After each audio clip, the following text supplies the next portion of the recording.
브라질 노동계가 충격에 빠졌습니다. 노조를 만들었다며 삼성이 노동자 300명을 하루아침에 해고했다는 폭로가 터진 직후 그 중심에 있던 강성 중의 강성, 브라질 삼성 노동자 노조 부위원장이 돌연 입장을 바꿨기 때문인데요. 노조를 없애겠다. 삼성의 결정을 따르겠다. 배신이라 불린 이 선언 뒤에는 아무도 몰랐던 전화 한 통이 있었습니다. 협상 도중 들려온 병원의 통보. 남편분은 길어야 3개월입니다. 절망의 끝에서 삼성이 꺼낸 단 하나의 제안, 삼성서울병원. 그리고 한 달 뒤 노조는 사라졌습니다. 이 선택은 배신이었을까요? 아니면 생존이었을까요? 지금부터 브라질을 뒤흔든 그날의 진실을 공개합니다. 그 전에 구독과 좋아요 버튼을 눌러 이 영상이 널리 퍼져 불건전한 노동운동이 없어지는데 일조하게 도와주세요. 그리고 우리 삼성을 응원하신다면 삼성병원 최고라고 댓글로 남겨주세요. 또 지금 어디서 듣고 계신지도 알려주세요. 우리 대한민국은 하나로 연결됩니다. 저는 아나 카를라 디아스입니다. 44살. 브라질 마나우스 삼성공장 노조 부위원장으로 일하고 있습니다. 아니, 일하고 있었습니다. 마나우스의 오전 공기는 무겁습니다. 아마존 강 너머로 피어오르는 습기가 피부에 달라붙고 공장 굴뚝에서 나오는 연기가 하늘을 뒤덮죠. 저는 그 안에서 5년 넘게 노조 활동을 해왔습니다. 강경파는 아니었어요. 협상할 건 협상하고 물러설 건 물러서는 편이었습니다. 삼성 측도 그걸 알고 있었고, 그래서 우리는 대화를 이어갈 수 있었습니다. 그날도 회의실은 뜨겁게 달아올라 있었습니다. 해고 문제였어요. 생산라인 축소와 함께 23명의 이름이 오르내렸습니다.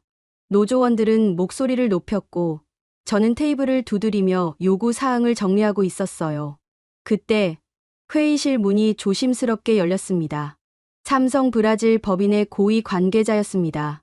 평소엔 공식 석상에서만 보던 사람이었는데 그날따라 표정이 조심스러웠어요. 그가 제 쪽으로 다가와 낮은 목소리로 말했습니다. 잠깐 밖에서 이야기 좀 할 수 있을까요? 저는 고개를 저었습니다. 지금은 회의 중이라고, 나중에 이야기하자고 했죠. 하지만 그는 물러서지 않았습니다. 남편분 건강에 관한 일입니다. 그 순간 심장이 철렁 내려앉았습니다. 제 남편 호세는 5년째 만성 심부전증으로 투병 중이었습니다. 일주일에 3번, 4시간씩 혈액투석을 받으며 겨우 생명을 유지하고 있었어요. 병원비는 매달 제 월급의 절반을 넘어섰고 보험으로 감당할 수 없는 약값은 빚으로 쌓여갔습니다. 복도로 나왔습니다. 관계자는 서류 몇 장을 꺼내 보여줬습니다. 삼성서울병원이라는 곳의 자료였어요. 신장 이식 성공률, 사후 관리 시스템, 환자 생존율 그래프. 숫자들이 눈앞에서 흔들렸습니다. 서울의 삼성서울병원이라면 가능성이 있습니다. 남편분을 살릴 수 있습니다. 저는 그 말을 듣는 순간 분노가 치밀어 올랐습니다. 입술을 깨물었어요. 손이 떨렸습니다. 지금 저한테 회유하시는 겁니까? 목소리가 떨렸지만 또렷했습니다. 저는 그의 눈을 똑바로 바라봤어요. 해고부터 멈추세요. 병원 이야기로 제 입을 막으려 하지 마세요. 관계자는 아무 말도 하지 않았습니다. 그저 고개를 한번 끄덕이고는 서류를 제 손에 쥐어준 채 돌아섰습니다. 저는 그 서류를 구겨 쥐었습니다. 회의실로 돌아가려던 순간 주머니 속 핸드폰이 울렸습니다. 병원이었습니다. 부인, 지금 당장 오셔야 합니다. 남편분 상태가 급격히 악화됐습니다. 귓속이 먹먹해졌습니다. 회의실 안에서는 여전히 목소리들이 터져 나오고 있었어요. 해고 반대 구호가 들렸습니다. 하지만 저는 그 소리를 등지고 복도를 뛰기 시작했습니다. 병원까지는 차로 20분 거리였지만 그날따라 길이 막혔습니다. 손바닥에 땀이 흥건했어요. 신호등이 빨간불로 바뀔 때마다 핸들을 움켜쥔 손이 하얘졌습니다. 응급실 앞에 도착했을 때 간호사가 저를 급히 안으로 안내했습니다. 호세는 침대에 누워 있었고 그의 얼굴은 종이처럼 창백했습니다. 산소 마스크 안쪽으로 거친 숨소리가 새어나왔어요. 의사가 제 옆에 섰습니다. 목소리는 차분했지만 단어 하나하나가 돌덩이처럼 무겁게 내려앉았습니다. 응급 혈액투석을 했습니다. 하지만 이제 더 이상 이곳에서는 할 수 있는 게 없습니다. 신장 이식 외에는 방법이 없습니다. 저는 입술을 깨물었습니다. 브라질에서 신장 이식은 기적 같은 일이었어요. 대기 명단은 수천 명이 넘었고 장기 기증자는 턱없이 부족했습니다. 돈이 있어도 순서를 앞당길 수 없었죠. 공정하게 기다려야 했습니다. 하지만 호세에겐 그럴 시간이 없었습니다. 병원 복도 벤치에 주저앉았습니다. 손에는 여전히 구겨진 서류가 쥐어져 있었어요. 삼성서울병원. 저는 그 글자를 멍하니 바라봤습니다. 핸드폰을 꺼냈습니다. 손가락이 떨렸지만 번호를 눌렀습니다. 삼성 관계자였습니다. 연결음이 3번 울렸고 그가 받았습니다. 정말 살릴 수 있습니까? 제 목소리는 더 이상 분노가 아니었습니다. 절박함이었습니다. 간청이었습니다. 최선을 다하겠습니다. 그의 대답은 짧았지만 확신에 차 있었습니다. 저는 그 순간 노조 부위원장이 아니었습니다. 그저 남편을 살리고 싶은 아내였어요. 다음 날부터 모든 게 빠르게 움직이기 시작했습니다. 의료 소견서가 오갔고 항공편이 예약했습니다. 비자 서류가 준비됐고 삼성서울병원과의 원격 회의가 이어졌습니다. 브라질 의사는 호세의 모든 의료 기록을 영문으로 번역해 한국으로 보냈어요. 그 과정에서 저는 아무에게도 말하지 않았습니다. 노조 동료들에게도, 가족들에게도요. 그저 병원과 집을 오가며 호세의 손을 잡고 있었습니다. 출국 전날 밤, 호세가 희미하게 눈을 떴습니다. 산소 마스크 너머로 그의 목소리가 새어나왔어요. 한국 간다며? 저는 고개를 끄덕였습니다. 말이 나오지 않았어요. 그저 그의 손을 꽉 쥐었습니다. 미안해, 내가 이런 선택을 하게 만들어서. 당신 잘못이 아니에요. 저는 그렇게 대답했지만 목소리는 떨렸습니다. 정말 이게 맞는 선택인지 확신할 수 없었어요. 노조는 어떻게 될까요? 동료들은 절 어떻게 볼까요? 하지만 그런 생각들은 호세의 숨소리 앞에서 작아졌습니다. 인천공항에 도착한 건 이틀 뒤 이른 아침이었습니다. 브라질을 떠날 때보다 호세의 상태는 더 나빠져 있었어요. 휠체어에 앉은 그는 고개조차 제대로 가누지 못했습니다. 공항 밖으로 나오자 차가운 바람이 얼굴을 스쳤습니다. 마나우스의 습한 더위와는 전혀 다른 공기였어요. 삼성 측에서 준비한 차량이 기다리고 있었습니다. 운전기사는 말없이 짐을 실었고 저는 호세를 부축해 뒷좌석에 앉았습니다. 차가 출발했고 창밖으로 서울의 풍경이 지나갔습니다. 높은 건물들, 깨끗한 도로, 질서정연하게 움직이는 사람들. 삼성서울병원은 제가 상상했던 것보다 훨씬 컸습니다. 건물은 거대했고 입구 앞에는 이미 의료진이 대기하고 있었어요. 저희가 도착하자마자 휠체어가 준비됐고 호세는 곧바로 응급실로 이송됐습니다. 저는 그 뒤를 따라 복도를 걸었습니다. 형광등 불빛이 차갑게 내려앉았고 복도 끝에서 문이 닫혔습니다. 호세가 사라진 그 문 앞에서 저는 멈춰 섰습니다. 노조 부위원장 아나 카를라가 아니라 그저 한 사람의 아내로서 저는 그곳에 서 있었습니다. 한국에 도착한 지 사흘째 되던 날, 제 핸드폰에 브라질에서 메시지가 쏟아지기 시작했습니다. 처음엔 걱정 어린 안부였어요. 괜찮아? 남편은 어때? 하지만 그 메시지들은 점점 다른 색깔로 변해갔습니다. 삼성이 너를 데려갔다더라. 부위원장만 특별 대우받는 거냐? 우리는 해고당하는데 넌 병원 가? 손가락이 굳었습니다. 메시지를 하나씩 읽어 내려가는데 숨이 막혔어요. 노조 단체 채팅방에서는 제 이름이 계속 오르내렸습니다. 저는 그 방에서 쫓겨나 있었습니다. 병원 복도 벤치에 앉아 핸드폰을 쥔 채 저는 아무 말도 할 수 없었습니다. 변명하고 싶었어요. 설명하고 싶었습니다. 하지만 무슨 말을 해야 할지 알 수 없었어요. 남편이 죽어가고 있었다고 말하면 이해해 줄까요? 선택의 여지가 없었다고 하면 용서해 줄까요? 그날 오후 브라질 노조 본부에서 공식 성명이 발표됐습니다. 아나 카를라 디아스 부위원장은 삼성 측의 회유에 응했으며 노조의 이익을 배반했다. 즉각적인 직무 정지를 요구한다. 성명서를 읽는 동안 손이 떨렸습니다. 화면 속 글자들이 흔들렸어요. 5년 넘게 함께 싸웠던 동료들이었습니다. 같은 공장 바닥에서 땀 흘리며 일했던 사람들이었어요. 그들의 이름이 성명서 하단에 줄지어 적혀 있었습니다. 배신자. 그 단어가 제 머릿속에서 맴돌았습니다. 저는 정말 배신자일까요? 노조를 버린 걸까요? 아니면 그저 살고 싶었던 걸까요? 중환자실 앞 대기실로 돌아왔습니다. 호세는 여전히 안에 있었어요. 의식은 흐릿했고 몸 곳곳에 연결된 선들이 그를 붙들고 있었습니다. 유리창 너머로 그의 모습이 보였어요. 창백한 얼굴, 가늘게 떨리는 가슴. 저는 그 모습을 보며 눈을 감았습니다. 핸드폰이 다시 울렸습니다. 이번엔 브라질 언론이었어요. 기자였습니다. 아나 씨, 삼성과 어떤 거래를 한 겁니까? 남편 치료 대가로 무엇을 약속했습니까? 노조를 배신한 이유가 뭡니까? 저는 전화를 끊었습니다. 하지만 곧바로 또 다른 번호에서 걸려왔어요. 끊고 또 끊었습니다. 결국 핸드폰을 꺼버렸습니다. 그날 밤 삼성 브라질 법인에서 공식 성명을 발표했습니다. 저는 그걸 병원 로비 텔레비전 뉴스에서 봤어요. 포르투갈어 자막이 화면 아래를 가로질렀습니다. 아나 카를라 디아스 부위원장의 한국행은 순수한 의료 목적이며 고용 문제와는 무관하다. 그녀의 직위와 고용 상태는 유지된다. 어떠한 조건도 제시되지 않았으며 앞으로도 제시되지 않을 것이다. 성명은 짧았지만 분명했습니다. 저는 그 화면을 멍하니 바라봤어요. 회유가 아니었다는 걸 증명하려는 듯한 문장들이었습니다.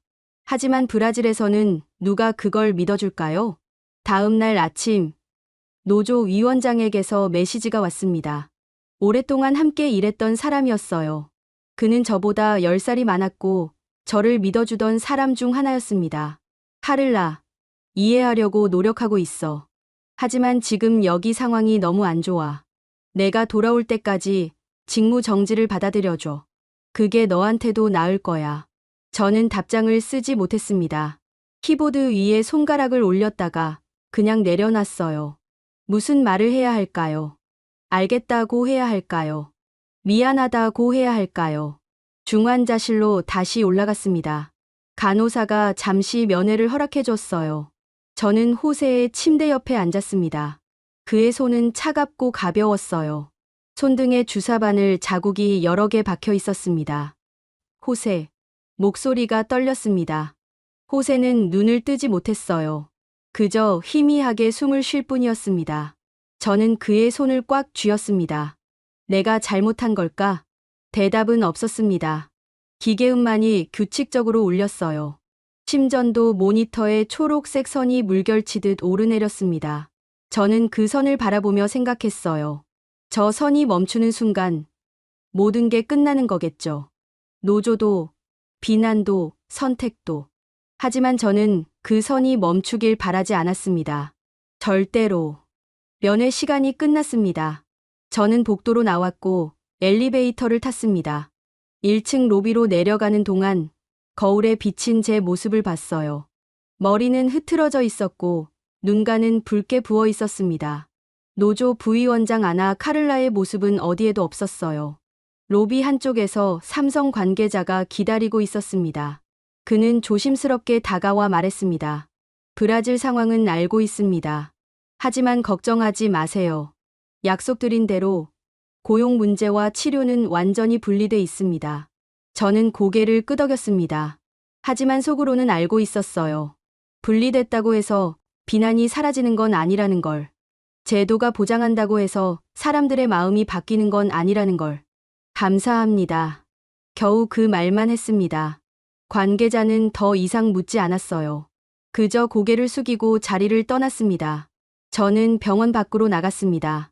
12월의 서울 공기는 차갑고 건조했어요. 숨을 들이쉴 때마다 목이 따가웠습니다. 하늘은 잔뜩 흐려 있었고 바람은 옷깃 사이로 파고들었습니다. 병원 앞 벤치에 앉았습니다. 사람들이 지나갔어요. 누군가는 휠체어를 밀고 있었고 누군가는 꽃다발을 들고 있었습니다. 모두 각자의 사연을 안고 이 병원을 드나들고 있었죠. 핸드폰을 다시 켰습니다. 메시지는 여전히 쌓여 있었어요. 하지만 이번엔 읽지 않았습니다. 그냥 화면을 내려다보고 있었어요. 저는 노조를 배신한 걸까요? 아니면 남편을 선택한 걸까요? 둘 다일까요? 바람이 불었습니다. 나무짚이 발밑으로 굴러왔어요. 저는 그걸 보며 생각했습니다. 브라질로 돌아가면 저는 어떤 사람이 될까요? 노조는 저를 다시 받아줄까요? 동료들은 제 손을 잡아줄까요? 알 수 없었습니다. 하지만 한 가지는 확실했습니다. 지금 이 순간 저는 이곳에 있어야 했어요. 호세 곁에 있어야 했습니다. 그게 배신이든 선택이든 저는 이 자리를 떠날 수 없었습니다. 벤치에서 일어났습니다. 병원 안으로 다시 걸어 들어갔어요. 복도는 여전히 밝았고 사람들은 여전히 바쁘게 움직이고 있었습니다. 저는 그 속을 걸으며 중환자실로 향했습니다. 노조가 등을 돌렸어도 저는 호세의 곁을 지킬 것입니다. 그게 제가 할 수 있는 전부였습니다. 한국에 온 지 일주일째 브라질 정부가 움직이기 시작했습니다. 처음엔 조용했어요. 삼성 관계자가 제게 말했습니다. 몇 가지 행정 절차가 지연되고 있습니다. 무슨 뜻인지 바로 알 수 없었어요. 하지만 곧 명확해졌습니다. 브라질 보건부 산하 기관에서 공문이 날아왔습니다. 외국 기업 병원으로의 환자 이송은 공공의료 정책과 관련된 민감한 사안이라는 내용이었어요. 그들은 제 출국 과정을 재검토하겠다고 했습니다. 저는 그 문서를 받아든 채 손이 얼어붙었습니다. 재검토라는 단어가 무엇을 의미하는지 알고 있었어요. 압박이었습니다. 경고였습니다. 이틀 뒤 브라질 언론에 기사가 실렸습니다. 노조 간부, 삼성 특혜로 해외 치료 공정성 논란. 기사는 짧았지만 날카로웠어요. 제 이름이 언급됐고 삼성서울병원이라는 단어가 반복됐습니다. 댓글란은 빠르게 채워졌어요. 부자들만 살 수 있는 세상. 노조 간부도 결국 기업 편이네. 왜 브라질 병원은 안 되는 거야? 저는 그 댓글들을 읽으며 숨이 막혔습니다. 손가락이 떨렸어요. 핸드폰을 내려놓고 싶었지만 계속 읽었습니다. 마치 벌을 받아야 한다는 듯이. 병원 복도에서 삼성 관계자를 다시 만났습니다. 그의 표정은 전보다 더 굳어 있었어요. 브라질 정부 일부 인사들이 문제를 제기하고 있습니다. 정치적 사안으로 보고 있습니다. 정치적 사안이요? 제 목소리가 떨렸습니다. 관계자는 잠시 망설이다가 말을 이었어요. 노조 문제와 얽히면서 복잡해지고 있습니다. 일부에선 이번 일이 삼성의 이미지 개선 작업이라고 보고 있습니다. 저는 입술을 깨물었습니다. 이미지 개선. 그 단어가 귓속에서 울렸어요. 그럼 호세는 뭡니까? 도구입니까? 저는 뭡니까? 정치적 볼모입니까? 저희는 그렇게 생각하지 않습니다. 관계자가 조심스럽게 말했습니다. 하지만 그 말은 위로가 되지 않았어요. 브라질 정부가 어떻게 생각하는지가 중요했으니까요. 다음 날 브라질 외교부에서 주한 브라질 대사관으로 지시가 내려왔습니다. 해당 사안에 대한 정확한 경위를 파악하라. 대사관 직원이 병원으로 찾아왔어요. 젊은 남자였습니다. 정장을 입고 있었고 서류 가방을 들고 있었습니다. 아나 카를라 디아스 씨, 맞습니까? 네. 몇 가지 여쭤볼 게 있습니다. 저희는 병원 상담실로 자리를 옮겼습니다. 그는 노트북을 꺼내 켰어요. 질문이 시작됐습니다. 누가 먼저 한국행을 제안했습니까? 삼성 측입니다. 어떤 조건이 제시됐습니까? 없었습니다. 정말로요? 그의 눈빛이 날카로워졌습니다. 저는 그 시선을 피하지 않았어요. 노조 활동을 중단하라는 요구도 없었고 복귀 후 입장을 바꾸라는 압박도 없었습니다. 단지 남편을 살릴 수 있다고 했을 뿐입니다. 그걸 믿습니까? 지금 이 순간은 믿는 수밖에 없습니다. 대사관 직원은 아무 말 없이 키보드를 두드렸어요. 타자 소리가 방 안을 채웠습니다. 저는 그 소리를 들으며 손을 꽉 쥐었습니다. 면담은 1시간 넘게 이어졌습니다. 같은 질문이 반복됐어요. 제 대답도 반복됐습니다. 마지막에 그가 물었습니다. 브라질로 돌아갈 계획은 있습니까? 남편이 회복되면요. 회복된다면요? 그 말에 저는 멈칫했습니다. 회복된다면이라는 가정이 너무 불확실하게 느껴졌어요. 저는 고개를 끄덕였습니다. 돌아갈 겁니다. 대사관 직원은 노트북을 닫았습니다. 자리에서 일어서며 말했어요. 보고서를 작성하겠습니다. 추가로 연락드릴 수 있습니다. 그가 나간 뒤 저는 상담실에 혼자 남았습니다. 의자에 기댄 채 천장을 올려다봤어요. 형광등 불빛이 차갑게 내려앉았습니다. 브라질 정부는 왜 이러는 걸까요? 한 사람의 생명이 정치적 도구가 되어야 하는 걸까요? 저는 그저 남편을 살리고 싶었을 뿐인데 왜 이렇게 많은 사람들이 제 선택을 문제 삼는 걸까요? 일주일 뒤 브라질 보건부에서 공식 입장을 발표했습니다. 해외 의료기관으로의 환자 이송은 국내 의료 체계의 신뢰와 직결된 문제다. 특정 기업의 후원으로 이루어진 이송은 공정성 논란을 야기할 수 있으며 향후 유사 사례에 대한 명확한 기준 마련이 필요하다. 성명은 저를 직접 겨냥하진 않았습니다. 하지만 누구나 알 수 있었어요. 이 말이 누구를 향한 건지. 삼성 브라질 법인은 즉시 대응했습니다. 그들은 우회하지 않았어요. 공식 루트를 통해 브라질 외교부와 보건부에 문서를 보냈습니다. 삼성 서울병원의 의료 소견서가 첨부됐고 호세의 상태에 대한 상세한 기록이 포함됐습니다. 문서의 핵심은 단순했습니다. 이것은 특혜가 아니라 생명 이송입니다. 저는 그 문서를 전달받아 읽었습니다. 의료 용어들이 빼곡하게 적혀 있었어요. 신장 기능 수치, 투석 빈도, 합병증 위험도. 숫자들이 호세의 상태를 차갑게 증명하고 있었습니다. 문서 마지막 페이지에는 삼성서울병원 신장내과 교수의 소견이 적혀 있었어요.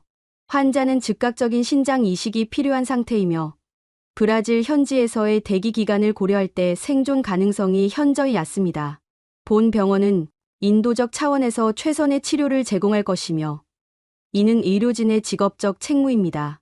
저는 그 문장을 여러 번 읽었습니다. 인도적 차원, 직업적 책무. 그 단어들이 가슴에 와닿았어요. 누군가는 저를 배신자라고 불렀지만 누군가는 저를 살리려 하고 있었습니다. 브라질 정부의 반응은 느렸습니다. 2주일이 지나도록 아무 소식이 없었어요. 그 사이 호세의 상태는 계속 나빠졌습니다. 의료진은 하루가 다르게 심각한 표정을 지었습니다. 더 이상 기다릴 수 없습니다. 삼성서울병원 신장내과 교수가 말했습니다. 저는 그 앞에 앉아 고개를 끄덕였어요. 알고 있었습니다. 시간이 없다는 걸. 그날 밤 삼성 관계자에게서 연락이 왔습니다. 브라질 정부에서 조건부 승인을 내렸습니다. 조건부요? 치료 과정과 결과를 투명하게 공개하고 향후 유사 사례에 대한 기준 마련에 협조한다는 조건입니다. 저는 한숨을 내쉬었습니다. 조건부라도 승인이 떨어진 거였어요. 이제 호세를 치료할 수 있었습니다. 감사합니다. 아닙니다. 당연한 일입니다. 전화를 끊고 나서 저는 병실 창가에 섰습니다. 밤의 서울이 내려다 보였어요. 불빛들이 끝없이 펼쳐져 있었습니다. 저 불빛 하나하나에도 사연이 있겠죠. 누군가는 기뻐하고 있을 것이고 누군가는 울고 있을 것입니다. 저는 어느 쪽일까요? 아직 모르겠습니다. 하지만 한 가지는 확실했습니다.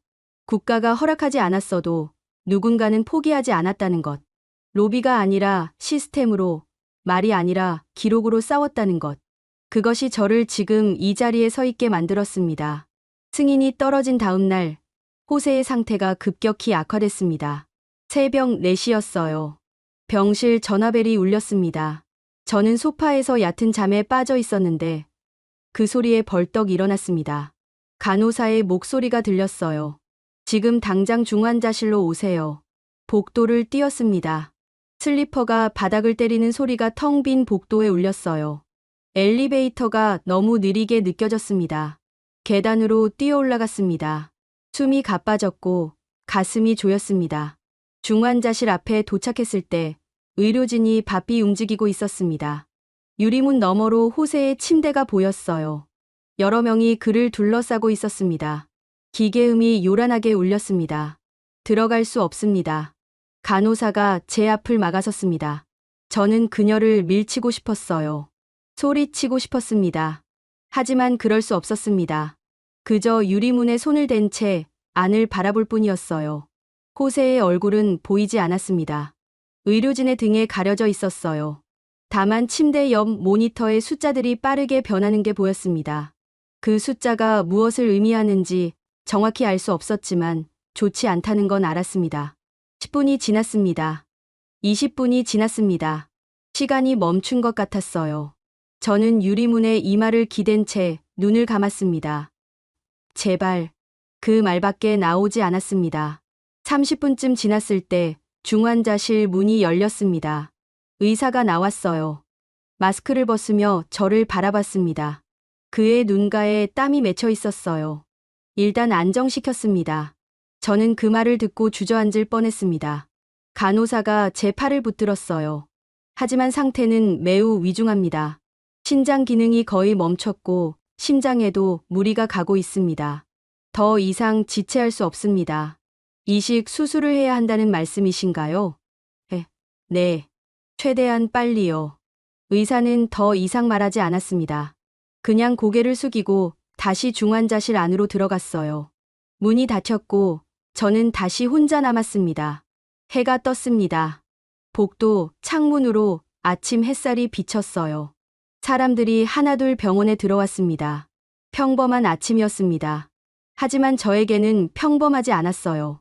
오전 10시쯤 연회가 허락됐습니다. 5분만이었어요. 저는 소독을 하고 가운을 입고 중환자실 안으로 들어갔습니다. 호세는 침대에 누워 있었습니다. 온몸에 선이 연결돼 있었고 산소 마스크가 얼굴을 덮고 있었어요. 눈을 감고 있었지만 숨은 쉬고 있었습니다. 가늘고 불규칙하게. 저는 그의 옆에 섰습니다. 손을 뻗어 그의 손을 잡았어요. 차가웠습니다. 제 손보다 훨씬 차가웠어요. 호세. 목소리가 떨렸습니다. 눈물이 흘러내렸어요. 닦지 않았습니다. 그냥 흘러내리도록 뒀습니다. 미안해요, 이렇게 만들어서. 호세가 희미하게 눈을 떴습니다. 초점이 흐릿했어요. 하지만 제 얼굴을 알아보는 것 같았습니다. 입술이 움직였어요. 산소 마스크 너머로 작은 소리가 새어나왔습니다. 노조. 네. 저는 귀를 가까이 댔습니다. 노조 그만둬도 돼. 가슴이 무너졌습니다. 호세의 손을 더 세게 쥐었어요. 무슨 소리예요? 나보다 내가 먼저 살아. 당신도 살아야죠. 우리 둘 다 살아야 해요. 호세는 고개를 살짝 저었습니다. 힘이 없는 움직임이었어요. 미안해, 내가 이런 선택을 하게 만들어서. 저는 더 이상 참을 수 없었습니다. 호세의 손을 이마에 갖다 댔어요. 눈물이 그의 손등에 떨어졌습니다. 당신 잘못이 아니에요. 아무것도 당신 잘못이 아니에요. 카를라. 네. 고마워. 그 말을 끝으로 호세는 다시 눈을 감았습니다. 숨소리가 더 가늘어졌어요. 저는 그의 손을 놓지 못했습니다. 시간입니다. 간호사가 조심스럽게 말했습니다. 저는 고개를 끄덕였어요. 호세의 손을 천천히 내려놓고 침대에서 물러났습니다. 중환자실 밖으로 나왔습니다. 가운을 벗고 복도로 걸어 나왔어요. 다리에 힘이 없었습니다. 벽에 기대어 섰습니다. 노조는 저를 배신자라 불렀습니다. 브라질 정부는 저를 정치적 도구로 봤습니다. 언론은 저를 특혜를 받는 사람이라 했습니다. 하지만 저는 그 누구도 아니었어요. 저는 그저 남편을 살리고 싶은 아내였습니다. 5년 넘게 노조 활동을 하면서 저는 많은 걸 싸워서 얻어냈습니다. 임금 인상, 근로 조건 개선, 부당해고 철회, 승리의 순간들이 있었어요. 동료들과 손을 맞잡고 환호했던 순간들이요. 하지만 지금 이 순간, 저는 아무것도 싸워서 얻을 수 없었습니다. 병원 로비로 내려갔습니다. 밖으로 나가 찬 공기를 들이마셨어요. 12월의 서울은 추웠습니다. 하늘은 맑았지만 바람은 날카로웠어요. 벤치에 앉았습니다. 사람들이 지나갔습니다. 누군가는 웃고 있었고 누군가는 울고 있었습니다. 병원 앞 풍경은 언제나 그랬어요. 희망과 절망이 뒤섞여 있었습니다. 핸드폰을 꺼냈습니다. 브라질에서 온 메시지들이 여전히 쌓여 있었어요. 하지만 이번엔 읽지 않았습니다. 그냥 화면을 끄고 주머니에 다시 넣었습니다. 저는 노조 부위원장 아나 카를라가 아니었습니다. 저는 호세의 아내 카를라였습니다. 그게 전부였습니다. 오후 늦게 삼성서울병원 신장내과 교수를 다시 만났습니다. 상담실에서였어요. 그는 차분하게 말했습니다. 장기 기증자를 찾고 있습니다. 매칭 작업이 진행 중입니다. 얼마나 걸릴까요? 확실하게 말씀드릴 수 없습니다. 하지만 최선을 다하고 있습니다. 만약 못 찾으면요? 교수는 잠시 침묵했습니다. 그의 눈빛이 무거워졌어요. 그 가능성도 배제할 수 없습니다. 하지만 포기하지 않겠습니다. 저는 고개를 숙였습니다. 포기하지 않는다는 말이 위로가 됐지만 동시에 두렵기도 했어요. 희망이 있다는 건 절망도 있다는 뜻이니까요. 상담실을 나와 다시 중환자실 앞으로 갔습니다. 대기실에 앉아 유리창 너머를 바라봤어요. 호세는 여전히 침대에 누워 있었습니다. 움직이지 않았어요. 저는 그 모습을 보며 생각했습니다. 만약 호세가 깨어나지 못한다면 저는 어떻게 될까요? 노조로 돌아갈 수 있을까요? 동료들을 다시 마주할 수 있을까요? 알 수 없었습니다. 하지만 한 가지는 알았습니다. 후회는 하지 않을 거라는 것. 노조를 선택하든 호세를 선택하든 어느 쪽이든 후회는 남았을 겁니다. 하지만 저는 호세를 선택했어요. 그게 맞는 선택인지는 모르겠지만 제가 할 수 있는 유일한 선택이었습니다. 밤이 됐습니다. 대기실 불이 어두워졌어요. 저는 소파에 몸을 기댄 채 눈을 감았습니다. 꿈을 꿨습니다. 마나우스의 집이었어요. 호세와 저는 거실에 앉아 있었습니다. 창밖으로 아마존 강이 보였고 저녁 노을이 하늘을 붉게 물들이고 있었습니다. 호세가 웃었습니다. 건강한 모습이었어요. 선이 연결돼 있지 않았고 산소 마스크도 없었습니다. 그냥 평범하게 웃고 있었습니다. 괜찮아, 카를라. 다 괜찮아질 거야. 꿈에서 깼습니다.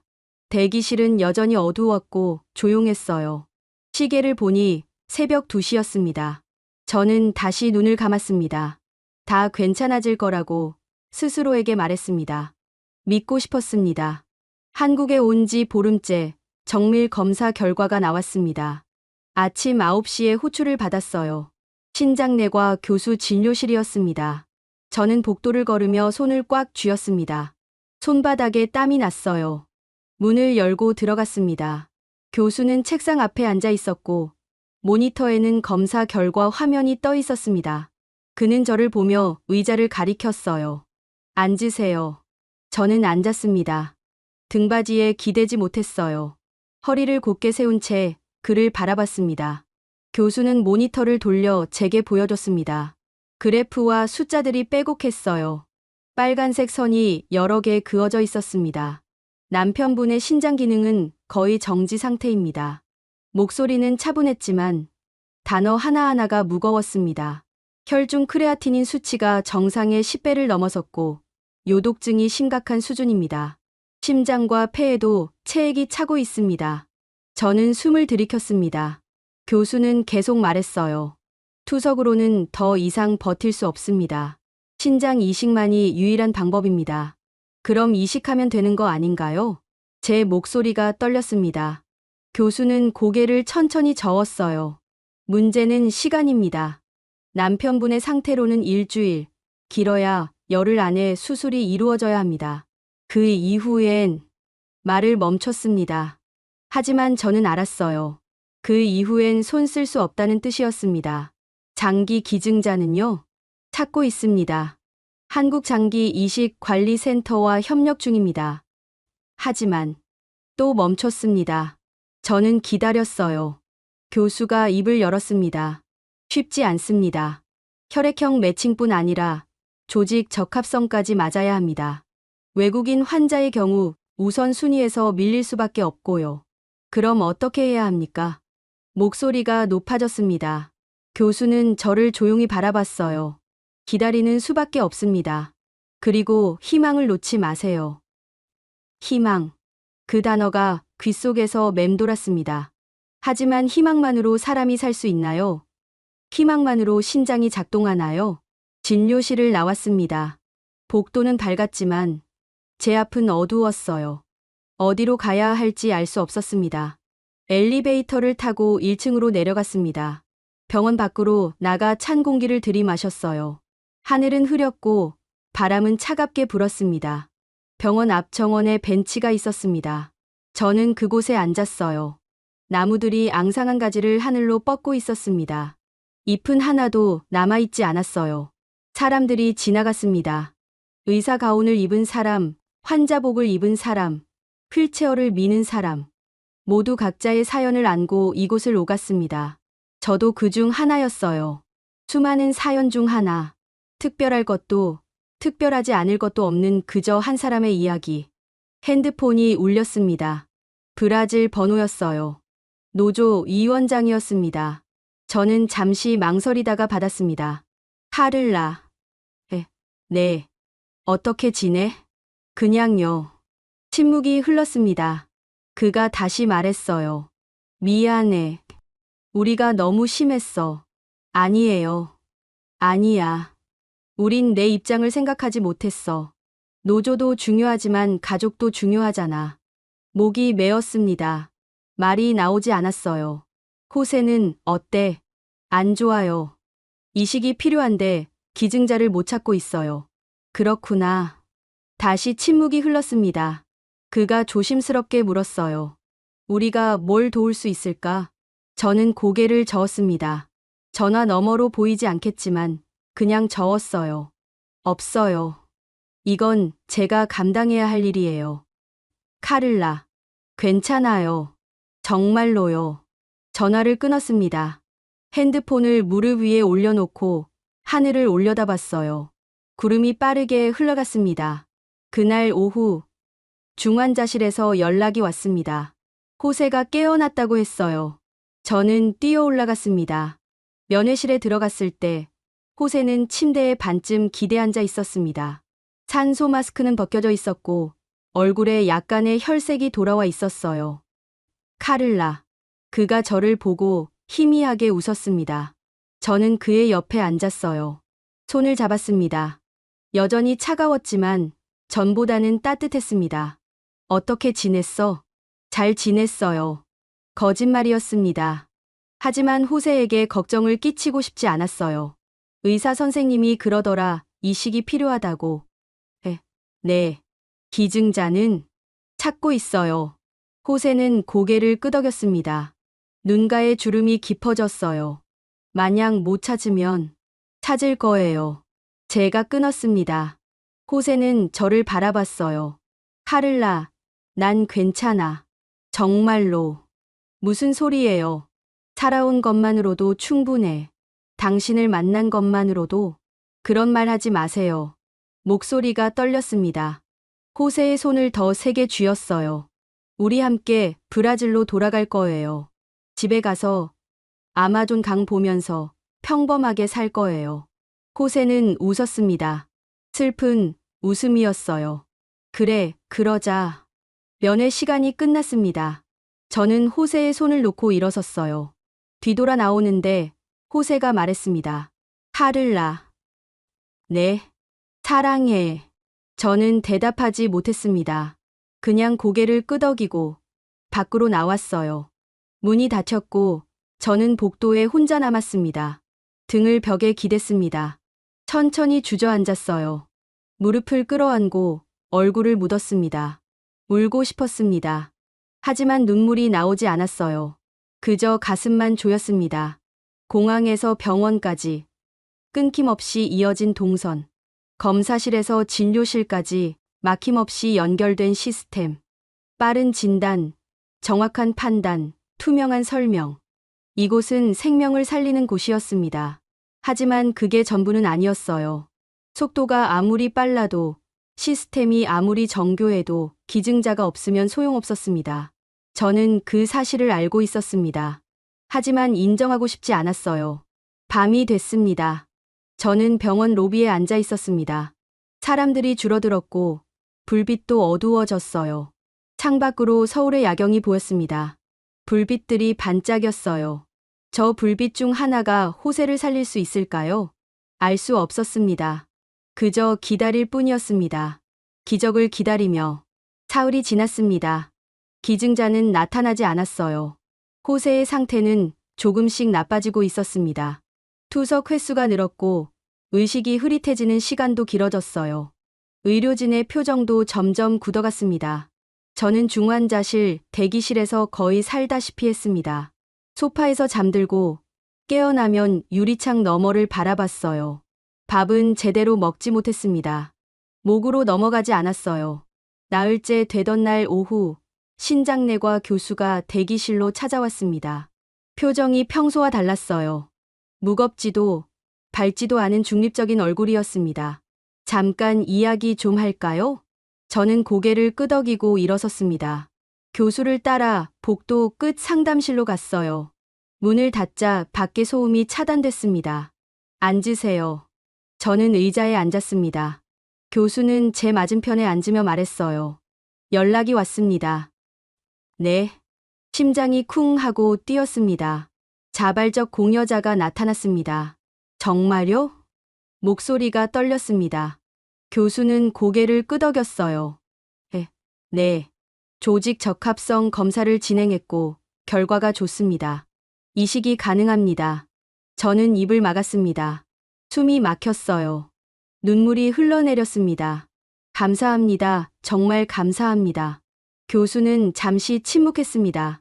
그러더니 조심스럽게 말을 이었어요. 한 가지 말씀드릴 게 있습니다. 네. 공여자 분이 조건을 하나 제시하셨습니다. 저는 고개를 들었습니다. 교수를 바라봤어요. 어떤 조건인가요? 이 이야기를 왜곡하지 말아 달라고 하셨습니다. 왜곡이요? 네. 언론이나 외부에서 이 일을 정치적으로 이용하거나 특정한 목적으로 포장하지 말아 달라는 겁니다. 그냥 한 사람이 다른 사람을 도운 것으로만 남기고 싶다고 하셨어요. 저는 천천히 고개를 끄덕였습니다. 교수가 계속 말했어요. 공여자분은 과거에 이 병원에서 치료를 받으셨던 분입니다. 당시 큰 수술을 받으셨고 무사히 회복하셨죠. 그분은 그때 받은 도움을 다른 사람에게 돌려주고 싶다고 하셨습니다. 가슴이 뜨거워졌습니다. 저는 눈을 감았어요. 눈물이 계속 흘러내렸습니다. 만나 뵐 수 있을까요? 공여자 분은 익명을 원하십니다. 수술 전후로도 만나지 않기를 바라십니다. 그럼 감사하다는 말이라도 전달하겠습니다. 교수는 일어서며 말했습니다. 이틀 후 수술을 진행합니다. 준비하세요. 상담실을 나왔습니다. 복도는 여전히 밝았고 사람들은 여전히 바쁘게 움직이고 있었어요. 하지만 제 눈에는 모든 게 다르게 보였습니다. 중환자실로 올라갔습니다. 유리창 너머로 호세가 보였어요. 여전히 침대에 누워 있었고 선들에 둘러싸여 있었습니다. 하지만 이제는 희망이 보였습니다. 그날 밤 저는 병원 옥상으로 올라갔습니다. 문을 열자 찬바람이 얼굴을 때렸어요. 서울의 야경이 눈앞에 펼쳐졌습니다. 불빛들이 끝없이 이어져 있었습니다. 저 불빛 어딘가에 공여자가 있겠죠. 제가 모르는 누군가, 만난 적도 없는 누군가, 하지만 호세의 생명을 살릴 누군가. 하늘을 올려다봤습니다. 구름 사이로 별이 보였어요. 몇 개 안 되는 별이었지만 반짝이고 있었습니다. 고맙습니다. 바람에 실려 말이 날아갔습니다. 누구에게 하는 말인지 정확히 알 수 없었어요. 공여자에게일까요? 의료진에게일까요? 아니면 하늘에게일까요? 아마 모두에게였을 겁니다. 다음 날 아침, 호세에게 소식을 전했습니다. 면회 시간에 그의 손을 잡고 말했어요. 기증자가 나타났어요. 호세의 눈이 커졌습니다. 입술이 떨렸어요. 정말? 네. 이틀 후 수술이에요. 호세는 눈을 감았습니다. 눈가에 눈물이 맺혔어요. 저는 그의 손을 꽉 쥐었습니다. 살 수 있어요, 호세. 우리 살 수 있어요. 호세는 고개를 끄덕였습니다. 입을 열었지만 말이 나오지 않았어요. 그저 눈물만 흘러내렸습니다. 저도 울었습니다. 이번엔 슬픔이 아니었어요. 안도였습니다. 감사였습니다. 수술 전날 교수가 다시 저를 불렀습니다. 수술 동의서에 서명해야 했어요. 고위험 수술입니다. 교수가 말했습니다. 성공 확률은 70% 정도입니다. 하지만 합병증 가능성도 있고 수술 중 예상치 못한 상황이 발생할 수도 있습니다. 알고 있습니다. 그래도 하시겠습니까? 저는 교수를 똑바로 바라봤습니다. 하지 않으면 호세는 죽습니다. 맞죠? 네. 그럼 선택의 여지가 없어요. 펜을 들었습니다. 손이 떨렸지만 서명란에 이름을 적었어요. 아나 카를라 디아스. 글씨가 흔들렸지만 또렷했습니다. 동의서를 건네주며 말했습니다. 부탁드립니다. 교수는 동의서를 받아들고 고개를 숙였어요. 최선을 다하겠습니다. 그날 밤, 저는 호세의 병실에 머물 수 있었습니다. 특별히 허락받은 시간이었어요. 호세는 침대에 누워 제 손을 잡고 있었습니다. 말은 많지 않았어요. 그냥 서로의 손을 잡고 있었습니다. 무섭지 않아? 제가 물었습니다. 호세는 고개를 저었어요. 당신이 옆에 있으니까. 나도 무서워요. 알아. 호세가 제 손을 쓰다듬었습니다. 하지만 괜찮을 거야. 우리 함께니까. 창밖으로 밤이 깊어가고 있었습니다. 병원 불빛들이 하나둘 꺼졌어요. 복도도 조용해졌습니다. 저는 호세의 손을 놓지 않았습니다. 그는 눈을 감았고 저는 그의 얼굴을 바라봤어요. 내일이면 수술입니다. 내일이면 모든 게 결정됩니다. 저는 눈을 감았습니다. 기도했어요. 신을 믿는지 확신할 수 없었지만 그래도 기도했습니다. 제발, 제발. 그것뿐이었습니다. 새벽이 밝아왔습니다. 간호사가 병실로 들어왔어요. 준비하겠습니다. 호세를 침대째 옮겼습니다. 저는 복도까지 따라갔어요. 수술실 앞에서 멈췄습니다. 호세가 저를 보며 웃었습니다. 이따 봐. 네, 이따 봐요. 수술실 문이 열렸습니다. 침대가 안으로 들어갔어요. 문이 닫혔습니다. 저는 그 문 앞에 서 있었습니다. 기적은 준비된 곳에서 만난다고 했습니다. 이곳은 준비돼 있었습니다. 이제 기적만 남았습니다. 수술실 위쪽에 빨간 불이 켜졌습니다. 수술 중이라는 표시였어요. 저는 대기실 의자에 앉았습니다. 시계를 봤어요. 오전 9시 정각이었습니다. 수술은 6시간에서 8시간 걸린다고 했습니다. 대기실에는 저 말고도 사람들이 있었습니다. 중년 여자가 손수건을 쥐고 있었고 젊은 남자가 창밖을 바라보고 있었어요. 모두 같은 표정이었습니다. 기다림과 불안이 섞인 얼굴. 시간이 흘렀습니다. 9시 30분, 10시, 11시. 초침이 움직일 때마다 가슴이 조였습니다. 수술실 불은 여전히 켜져 있었어요. 점심때가 됐습니다. 간호사가 와서 말했어요. 식사하세요. 오래 걸릴 겁니다. 저는 고개를 저었습니다. 밥을 먹을 수 없었어요. 목으로 넘어갈 것 같지 않았습니다. 오후 1시, 2시. 대기실 사람들이 바뀌었습니다. 누군가는 좋은 소식을 듣고 나갔고 누군가는 나쁜 소식을 듣고 무너졌어요. 저는 그 모습들을 보며 생각했습니다. 저는 어느 쪽일까? 오후 3시쯤 삼성 관계자가 찾아왔습니다. 손에 따뜻한 음료를 들고 있었어요. 드세요. 저는 받았습니다. 컵을 쥔 채 마시지 못하고 그냥 들고 있었어요. 브라질에서 연락 왔습니다. 관계자가 조심스럽게 말했습니다. 노조 동료들이 걱정하고 있답니다. 저는 고개를 끄덕였습니다. 말이 나오지 않았어요. 언론도 조용해졌습니다. 이제 다들 기다리고 있는 것 같습니다. 기다림. 모두가 기다리고 있었습니다. 브라질에서도, 여기 서울에서도, 노조도, 정부도, 기업도, 모두가 이 수술실 문 뒤에서 일어나고 있는 일을 기다리고 있었어요. 하지만 그 모든 기다림의 무게를 지고 있는 건 저 혼자였습니다. 오후 4시, 수술실 불이 여전히 켜져 있었습니다. 저는 화장실에 갔어요. 거울을 봤습니다. 제 얼굴은 창백했고 눈가는 푹 꺼져 있었습니다. 머리는 엉망이었어요. 물로 얼굴을 씻었습니다. 차가운 물이 피부를 적셨어요. 거울 속 제 모습을 다시 봤습니다. 견뎌내야 해. 스스로에게 말했습니다. 대기실로 돌아왔습니다. 자리에 앉아 수술실 문을 바라봤어요. 오후 5시. 간호사가 나왔습니다. 제 심장이 멎는 것 같았어요. 하지만 그녀는 다른 사람을 불렀습니다. 저는 다시 주저앉았어요. 오후 6시가 가까워졌습니다. 밖이 어두워지기 시작했어요. 창밖으로 서울의 불빛들이 하나둘 켜졌습니다. 저는 핸드폰을 꺼냈습니다. 브라질 노조 위원장에게서 메시지가 와 있었어요. 카를라, 우리 모두 기도하고 있어. 호세가 무사하길. 다른 동료들에게서도 메시지가 왔습니다. 힘내. 괜찮을 거야. 우린 내 편이야. 눈물이 흘러내렸습니다. 저는 메시지를 읽으며 울었어요. 조용히, 소리 없이. 오후 6시 40분. 수술실 문이 열렸습니다. 저는 벌떡 일어났습니다. 의사 한 명이 나왔어요. 마스크를 벗고 있었습니다. 하지만 제게 오지 않았습니다. 다른 가족을 불렀어요. 저는 다시 앉았습니다. 다리에 힘이 풀렸어요. 오후 7시, 7시 30분. 수술실 불이 여전히 켜져 있었습니다. 8시간이 넘었습니다.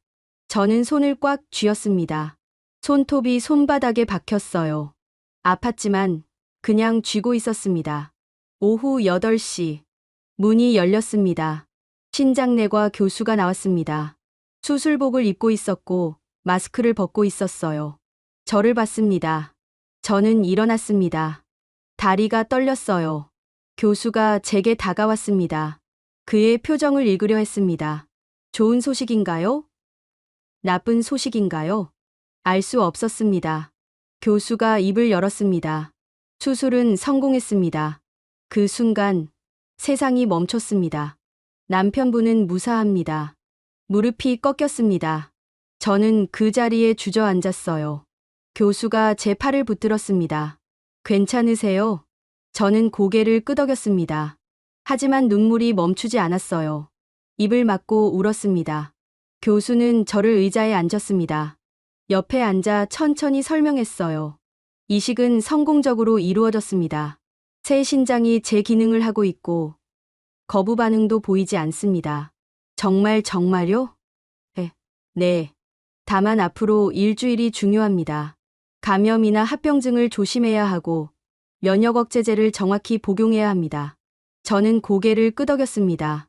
교수의 말이 귀에 들어오는 것 같으면서도 안 들어오는 것 같았어요. 지금은 회복실에 있습니다. 한두 시간 후에 면회 가능합니다. 감사합니다. 정말 감사합니다. 저는 교수의 손을 잡았습니다. 교수는 잠시 놀란 듯했지만 제 손을 가만히 잡아주었어요. 제 일입니다. 그가 말했습니다. 하지만 저는 알았어요. 단순히 일만은 아니라는 걸. 교수가 자리에서 일어났습니다. 저는 의자에 앉은 채 그가 수술실로 돌아가는 모습을 바라봤어요. 대기실에 다시 혼자 남았습니다. 저는 창밖을 봤습니다. 서울의 밤이 깊어가고 있었어요. 불빛들이 반짝였습니다. 노조가 저를 배신자라 불렀을 때, 브라질 정부가 저를 정치적 도구로 봤을 때, 언론이 저를 특혜받는 사람이라 했을 때, 저는 혼자였습니다. 하지만 지금 이 순간, 저는 혼자가 아니었습니다. 수많은 사람들이 호세를 살렸습니다. 의사, 간호사, 공여자, 그리고 이름 모를 수많은 사람들, 기업도, 병원도, 시스템도, 모두가 함께 한 사람의 생명을 살렸습니다. 핸드폰을 꺼냈습니다. 브라질 노조 위원장에게 메시지를 보냈어요. 수술 성공했어요. 호세는 살았어요. 메시지를 보내고 핸드폰을 무릎 위에 올려놓았습니다. 1시간쯤 지났을 때 간호사가 왔습니다. 면회 가능합니다. 5분만요. 저는 일어났습니다. 간호사를 따라 회복실로 갔어요. 문을 열고 들어갔습니다. 호세는 침대에 누워 있었습니다. 눈을 감고 있었고 여전히 선들이 연결돼 있었어요. 하지만 얼굴에 혈색이 돌아와 있었습니다. 저는 그의 옆에 섰습니다. 손을 잡았어요. 따뜻했습니다. 살아있는 온기였습니다. 호세. 그가 눈을 떴습니다. 천천히, 조심스럽게. 저를 봤습니다. 입가에 미소가 번졌어요. 살았네. 네, 살았어요. 저는 그의 손을 이마에 갖다 댔습니다. 눈물이 손등에 떨어졌어요. 우리 살았어요. 호세는 아무 말도 하지 않았습니다. 그저 제 손을 꽉 쥐었어요. 그것만으로 충분했습니다. 수술실 앞에서의 침묵, 그 길고 긴 기다림, 모든 갈등이 한 점으로 수렴됐던 그 시간. 이제 끝났습니다. 생명이 이겼습니다. 수술 후 2주일이 지났습니다. 호세는 일반 병실로 옮겼어요. 더 이상 중환자실에 있지 않았습니다. 선들도 대부분 떼어냈고 스스로 일어나 앉을 수 있게 됐습니다. 아침마다 의료진이 회진을 왔습니다. 검사 결과를 확인하고 약을 조정하고 상태를 점검했어요. 매번 결과는 좋았습니다. 새 심장이 잘 작동하고 있습니다. 거부 반응도 없습니다. 회복 속도가 예상보다 빠릅니다. 그런 말들을 들을 때마다 저는 가슴이 뜨거워졌습니다. 호세는 조금씩 말을 하기 시작했어요. 처음엔 짧은 문장이었습니다. 고마워. 사랑해. 미안해. 그러다가 점점 길어졌습니다. 창밖이 예쁘네. 오늘 밥이 맛있어. 간호사 선생님이 친절하더라. 저는 그 말들을 들으며 웃었습니다. 오랜만에 웃는 것 같았어요. 3주째, 호세는 복도를 걸을 수 있게 됐습니다. 처음엔 휠체어였어요. 제가 밀었습니다. 복도를 천천히 돌았죠. 여기가 한국이구나. 호세가 창밖을 보며 말했습니다. 서울의 풍경이 펼쳐져 있었어요. 높은 건물들, 바쁘게 움직이는 차들, 질서정연한 거리. 살아서 볼 수 있을 줄 몰랐어. 이제 많이 보게 될 거예요. 며칠 후, 호세는 지팡이를 짚고 걸었습니다. 천천히, 조심스럽게. 저는 그 옆을 걸으며 팔을 받쳐줬어요. 혼자 걸을 수 있어. 알아요. 그래도 잡고 있을게요. 호세는 웃었습니다. 예전에 그 웃음이었어요. 한 달째 되던 날, 퇴원 날짜가 잡혔습니다. 다음 주 화요일에 퇴원 가능합니다. 신장내과 교수가 말했습니다. 저는 고개를 끄덕였어요. 브라질로 돌아가시나요? 네, 그래야죠. 약은 꾸준히 드셔야 합니다. 면역 억제제는 절대 끊으시면 안 됩니다. 알고 있습니다. 교수는 처방전을 건네며 말했어요. 3달 후 다시 검진받으러 오세요. 가능하면 이곳으로요. 네, 그렇게 하겠습니다. 퇴원 전날 밤, 호세와 저는 병실 창가에 나란히 섰습니다. 서울의 야경을 바라봤어요. 이 도시가 날 살렸어. 호세가 말했습니다. 사람들이 당신을 살렸죠. 맞아, 사람들이. 호세는 제 손을 잡았습니다. 우리가 여기 온 이유를 기억할 거야. 평생. 저도 그의 손을 꽉 쥐었어요. 저도요. 퇴원 날 아침, 짐을 쌌습니다. 많지 않았어요. 가져온 게 별로 없었으니까요. 하지만 가져갈 건 많았습니다. 보이지 않는 것들. 삼성 관계자가 병실로 찾아왔습니다. 공항까지 모셔다 드리겠습니다. 감사합니다. 브라질 돌아가시면 연락 주세요. 고용 문제는 그대로입니다. 알겠습니다. 저는 잠시 망설이다가 물었어요. 공여자 분께 편지를 쓸 수 있을까요? 관계자가 고개를 끄덕였습니다. 병원 측에 전달하겠습니다. 저는 종이를 꺼내 펜을 들었습니다. 무슨 말을 써야 할까요? 감사하다는 말로 충분할까요? 결국 짧게 썼습니다. 당신 덕분에 제 남편이 살았습니다. 이 은혜는 평생 잊지 않겠습니다. 당신이 원하신 대로 이 이야기를 왜곡하지 않겠습니다. 그저 한 사람이 다른 사람을 도운 것, 그 사실만 기억하겠습니다. 감사합니다. 정말 감사합니다. 편지를 접어 봉투에 넣었습니다. 관계자에게 건넸어요. 전달 부탁드립니다. 꼭 전하겠습니다. 병원 로비로 내려갔습니다. 의료진이 배웅 나와 있었어요. 신장내과 교수, 간호사들, 그리고 이름도 모르는 많은 사람들. 교수가 악수를 청했습니다. 건강하세요. 감사했습니다. 정말로요. 저는 그의 손을 잡았습니다. 교수는 미소 지었어요. 제 일입니다. 같은 말이었습니다. 하지만 이번엔 다르게 들렸어요. 일이지만 단순한 일이 아니었다는 걸 알았습니다. 차에 올랐습니다. 호세는 뒷좌석에 앉았고 저는 그 옆에 앉았어요. 차가 출발했습니다. 병원이 멀어졌습니다. 창밖으로 서울의 거리가 지나갔어요. 오면서 봤던 풍경들이었습니다. 하지만 이제는 다르게 보였습니다. 공항에 도착했습니다. 체크인을 하고 출국 심사를 받았어요. 게이트로 향하는 복도를 걸으며 저는 뒤를 돌아봤습니다. 한국이 보이지 않았습니다. 하지만 가슴 속에 남아 있었어요. 비행기에 올랐습니다. 자리에 앉아 안전벨트를 맸어요. 호세는 창가 자리에 앉아 밖을 바라봤습니다. 안녕. 한국, 작게 중얼거렸습니다.